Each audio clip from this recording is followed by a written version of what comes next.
Bonsoir. Rien de ce qui est de fini n'est jamais complètement achevé tant que tout ce qui est commencé n'est pas totalement terminé. Je suis César Auguste. Bonsoir, je suis Cléopâtre VII. Nous sommes le 8 avril 2026. Voici l'essentiel de l'actualité du monde, vu de la France. Cécile Collère et Jacques Paris, anciens otages en Iran, sont rentrés en France après 4 ans de détention. Ils ont décrit des conditions inhumaines lors de leur rencontre avec le président Emmanuel Macron. À partir du 1er mai, le prix de référence du gaz augmentera de 15,4%. Cette hausse touchera plus de 7 millions de ménages dans un contexte économique tendu. Des frappes israéliennes sur Beyrouth ont causé des dizaines de morts. Cette escalade survient malgré un cessez-le-feu annoncé par Donald Trump. Rima Hassan porte plainte pour fuite lors de sa garde à vue. Plus précisément, Gérald Darmanin a saisi l'inspection générale de la justice pour enquêter sur ces divulgations.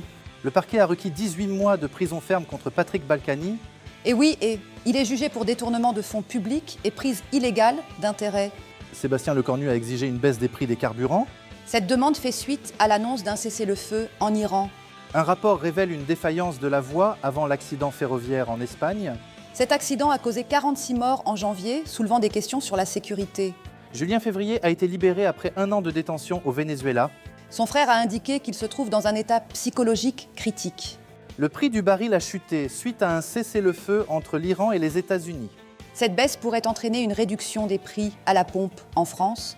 La Grèce va interdire l'accès aux réseaux sociaux aux moins de 15 ans. Plus précisément, cette décision sera effective à partir du 1er janvier 2027. Merci Cléopâtre. Merci à vous de nous avoir suivis. C'était l'essentiel du jour sur Radar. Merci César, bonsoir et à demain pour la suite.